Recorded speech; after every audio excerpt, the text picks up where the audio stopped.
Europe and the United States are stronger and safer together, a veiled warning from the head of NATO, Jens Stoltenberg. He was speaking in Brussels at events to mark the 75th anniversary of the military alliance. Ministers have been discussing securing a 5-year funding plan for Ukraine. There are growing fears of direct confrontation with Russia and even a possible breakup of the alliance if Donald Trump returns to power. I don't believe in America alone, just as I don't believe in Europe alone. I believe in America and Europe together in NATO, because we are stronger and safer together. Let's talk to our correspondent John Beaver in Brussels. John, tell us more about these anniversary events and what's been said. Well, in terms of what is being said, I can see behind me at the moment the Polish foreign minister is talking to his local press. Just to my left we have the Norwegian foreign minister as well, and just over in the background is the Spanish foreign minister. So this really is the chance for all these different parties to go to their local presses to say what has been talked about here, and of course what has been focused on today.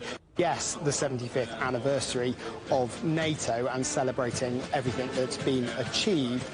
But as well, I think we've heard from Jens Stoltenberg, just as we heard him talking there, about how North America and Europe are stronger together. So today was a chance for NATO to try and present a united front, very much to show themselves as united in the face of the number of challenges that face them. As you mentioned, of course, funding remains an issue, and who pays for NATO, wider concerns about what would happen if Donald Trump returns to the White House as well. So all of these things are issues that are being discussed, but certainly there are plans being put in place here, and there are now lots of discussions going on behind the scenes from all of these people behind me and their advisors over the coming weeks and months to try and turn ideas into action.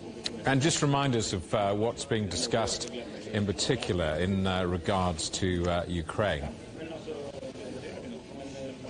Well, the sort of headline figure that was being talked about was $100 billion over 5 years, trying to switch from short-term support to long-term support. But in terms of the actual details of that, Jens Stoltenberg wasn't being drawn on it and said that he wouldn't comment on that until further discussions went on behind the scenes. But there are lots of questions as to do with that money, whether it's new funding or where the money is coming from and how it's going to arrive, or whether it's just previously promised money being repackaged. All of these are the sorts of questions that are being asked. The Ukrainian foreign minister was here today as well. Now, he has called again for Patriot missile defence systems to help protect his country from the increased recent Russian missile attacks. So we'll be hearing more about that. But of course, there is lots for NATO to focus on. But certainly at the moment, Ukraine, they're saying, is the top priority and one that requires urgent attention. So NATO not just looking back at the last 75 years,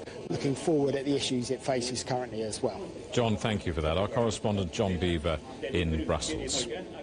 Well, as the alliance marks its 75th anniversary, the Kremlin has repeated its opinion that Russia and NATO are close to direct confrontation. Its foreign ministry has accused NATO of continued expansion towards Russia since the 1990s. Moscow says that by supplying weapons to Ukraine, NATO had become a de facto party in the conflict.